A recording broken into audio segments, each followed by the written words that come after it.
Assalamualaikum warahmatullahi wabarakatuh. Halo semuanya, selamat datang kembali ke Maron Labcom, Laboratorium Komputer Universitas Pakuan. Pada kali ini kita akan membahas salah satu praktikum mata kuliah yang ada di Laboratorium Komputer, yaitu Statistika Informatika. Materi yang kita akan bahas kali ini adalah probabilitas atau fungsi peluang. Kita langsung saja masuk ke materi dan praktikumnya ya.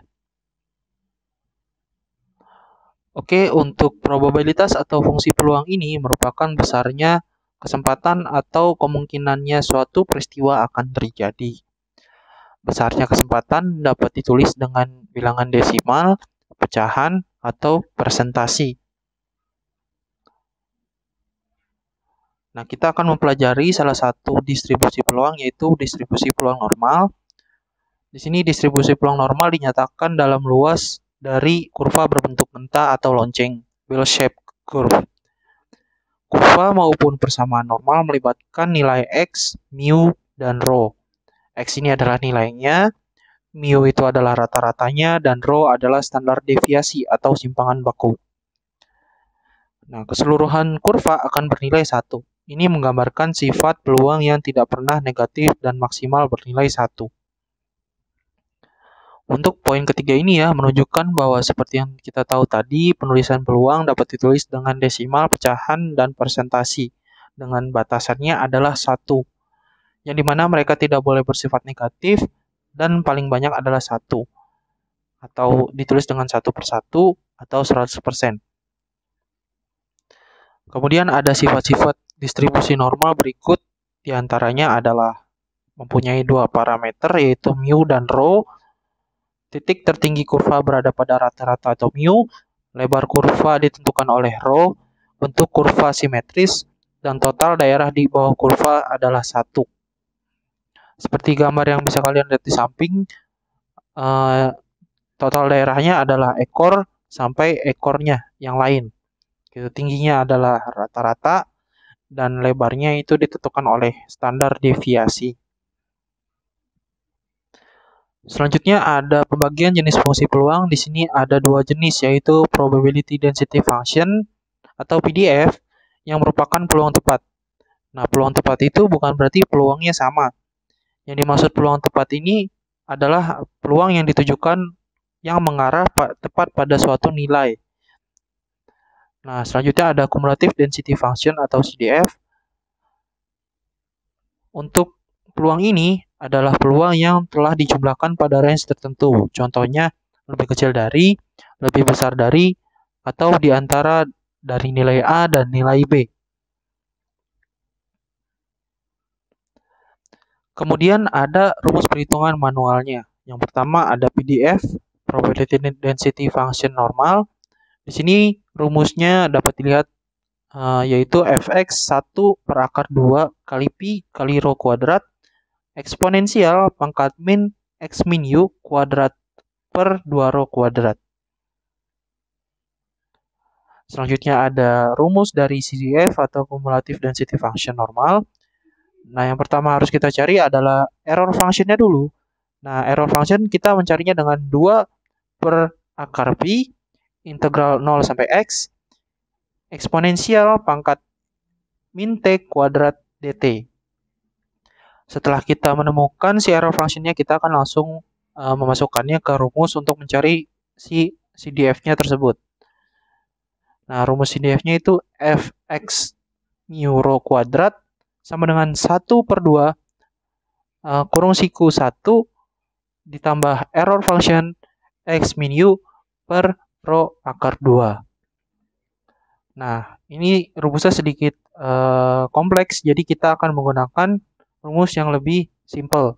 Di sini rumus yang kita pakai adalah P A kurang dari X atau A lebih dari X atau A berada di antara nilai X awal dan X akhir. Sama dengan 1 min Z-score. Nah, untuk mencari si Z-score-nya tersebut, kita akan memerlukan nilai Z. Nah, Z ini dicari dengan rumus Z sama dengan X min U dibagi Rho. Lalu ada keterangan Z-score sama dengan koordinat standar normal table of Z. Nah, kita akan lihat sedikit ke table si Z-nya tersebut. Nah, kita bisa lihat di sini ada tabel ya. Ini tabelnya sudah fix. Nah, cara mencari data dari tabel tersebut adalah kita menjumlahkan si Z-nya tersebut. Setelah Z-nya ketemu, kita akan mencari si Z-nya tersebut di tabel ini. Jadi kita kasih contoh bahwa si Z itu sama dengan 0,5, maka di sini kita akan mengambil nilai yang di kolom 0,5. Karena bukan 0,51 atau 0,52, maka kita ngambilnya di baris yang 0,00. Nah, di sini kita tarik 0,5 yaitu 0,6915. Setelah kita menemukan nilai dari si Z-score tersebut, maka kita akan memasukkannya ke rumus yang satu ini, yaitu PX sama dengan 1 min Z-score. Sebenarnya ada satu langkah lagi ya sebelum kita memasukkan si Z-score-nya tersebut.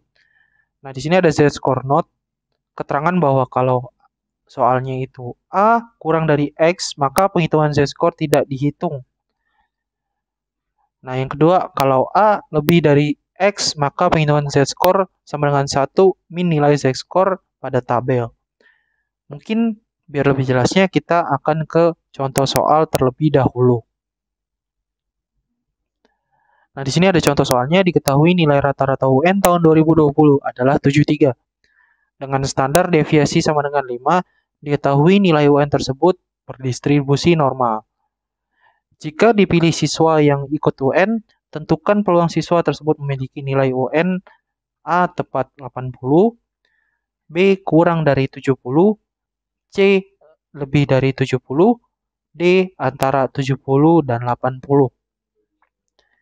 Nah, di PowerPoint yang kita baca ini ada sedikit indikator yaitu tepat 80 digambarkan seperti A sama dengan 80. Yang kedua itu A kurang dari 70, A lebih dari 70, atau A di antara 70 dan 80. Nah, itu nilai yang kita cari. Seperti itu.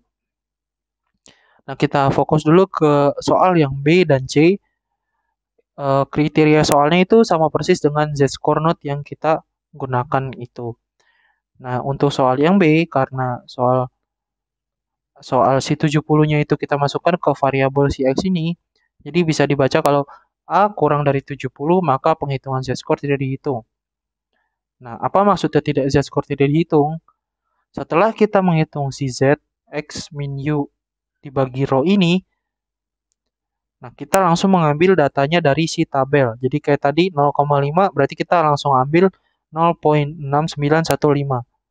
Nah, 0,6915 itu dimasukkan ke Z-score-nya, ke rumus PX-nya. Tidak dihitung lagi.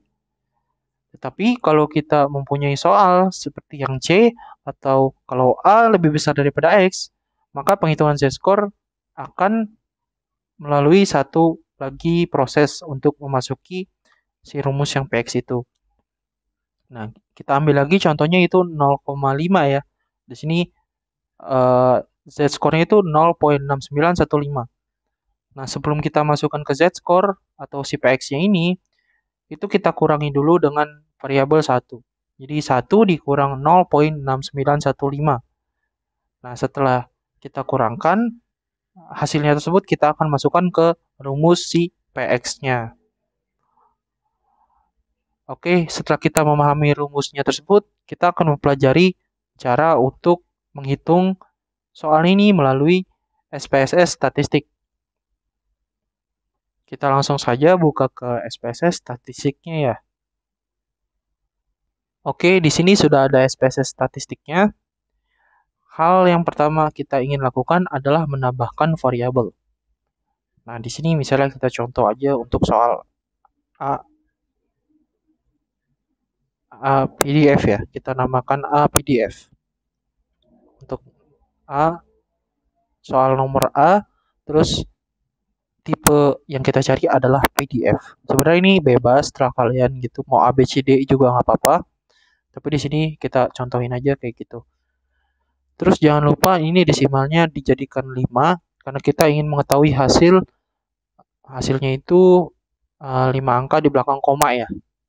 Jadi desimalnya kita jadikan 5. Measure-nya kita bisa pilih scale. Lalu kita coba hitung yang soal A dulu. Kita lihat lagi soal A itu kita mencari nilai yang tepat dengan 80 atau A sama dengan 80. Nah, pada tabel data view ini kita akan memasukkan nilai 80. Nah, setelah kita masukkan nilai 80, kita langsung pilih menu transform yang di sebelah data atau di sebelah analis ini, transform. Lalu kita klik compute variable. Di sini akan memunculkan window baru yaitu window compute variable ini ya. Setelah windownya muncul, hal yang pertama yang ingin kita lakukan adalah target variabelnya. Kita ganti dulu. Kita sesuaikan dengan si variabel yang ingin kita rubah, kita transform. Nah, sesudah kita input si target variabelnya, hal yang kedua yang ingin kita lakukan adalah mencari si function groupnya. Function group yang akan kita gunakan adalah PDF, karena kita tadi mencari PDF-nya. Di sini ada function group PDF dan non-central PDF. Kita klik aja. Lalu akan muncul menu tambahan di bawahnya yaitu function and special variable. Di menu ini kita akan mencari PDF normal, karena kita akan menghitung distribusi normalnya. Hati-hati ya, di sini ada L normal, ada normal. Kita pilih yang normalnya aja yang biasa. Setelah kita klik 2 kali, si PDF normalnya akan muncul hal seperti ini di numeric expression. Bagaimana cara mengisinya? Di sini ada sedikit petunjuk, yaitu pdf.normal dalam kurung quantity, mean atau rata-rata, dan standar deviasi. Nah, masing-masing dari tanda tanya tersebut kita akan gantikan dengan nilai yang dibutuhkan. Contohnya yang pertama, quantity itu maksudnya nilainya ya. Berarti kita masukkan 80 karena kita ingin mencari si PDF-nya yang tepat dengan 80 itu. Lalu rata-ratanya yaitu 73 dan standar deviasinya atau simpangan bakunya itu 5. Setelah kita selesai menginputkan si numeric expression ini, kita langsung oke saja.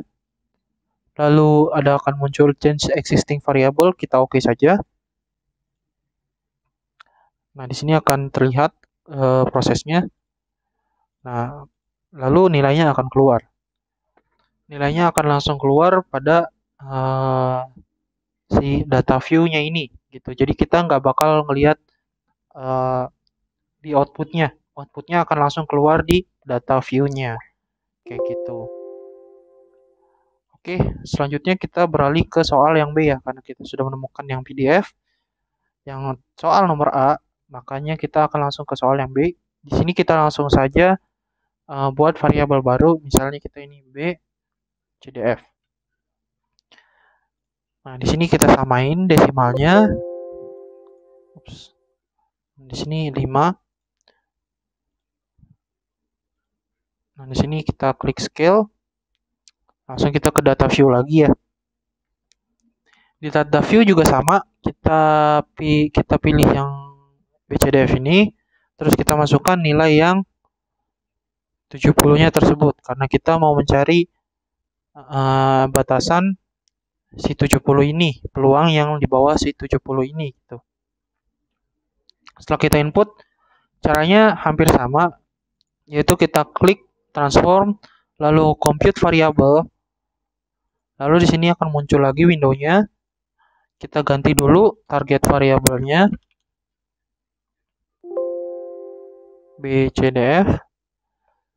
Lalu kita hapus numeric expression-nya. Pada function group kita cari ulang si function group CDF dan non-central CDF. Lalu yang di function and special variable-nya itu juga akan berubah. Kita pilih lagi yang normal. Nah, akan keluar juga di numeric expression-nya, pakai datanya sama.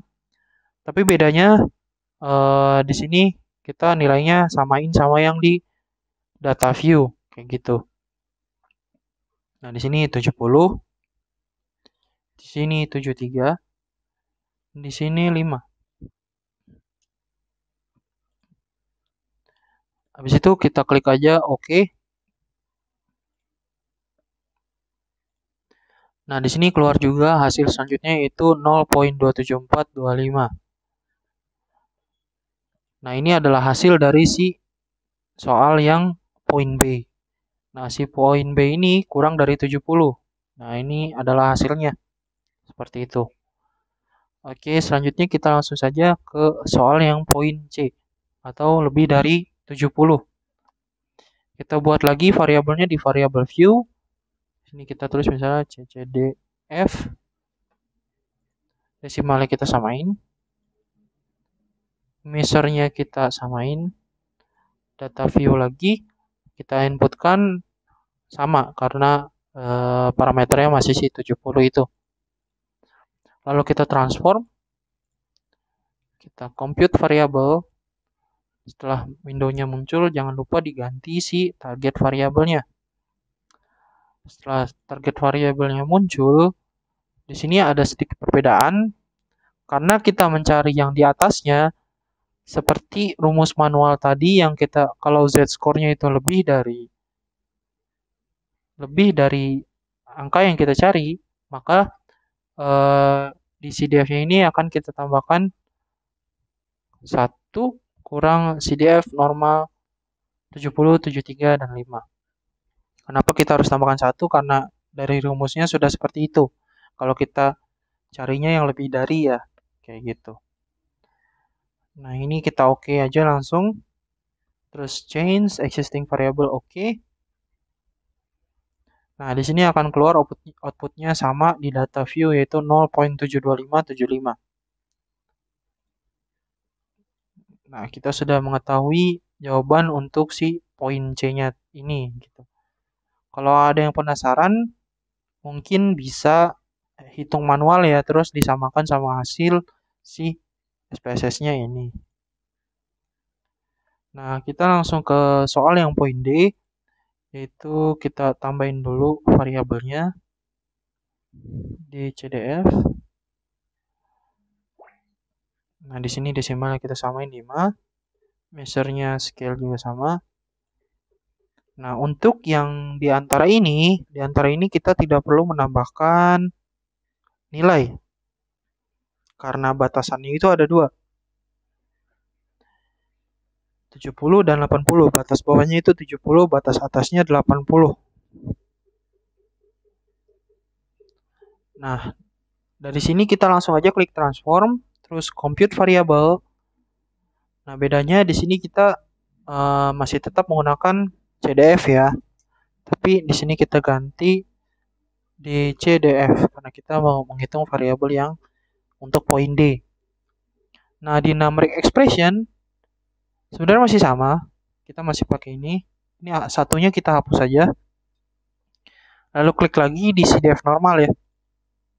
Nah, akan muncul satu lagi di numeric expression-nya. Caranya di sini kita akan mengurangkan CDF normal pertama dan CDF normal kedua. Bedanya apa? CDF normal yang pertama itu adalah batas atasnya, yang kedua itu adalah batas bawahnya. Karena di sini kita ingin mencari angka di fungsi peluang di antara 70 dan 80, berarti batas atasnya adalah 80 dan batas bawahnya adalah 70. Di sini kita tambahin rata-ratanya dulu, 73, 5.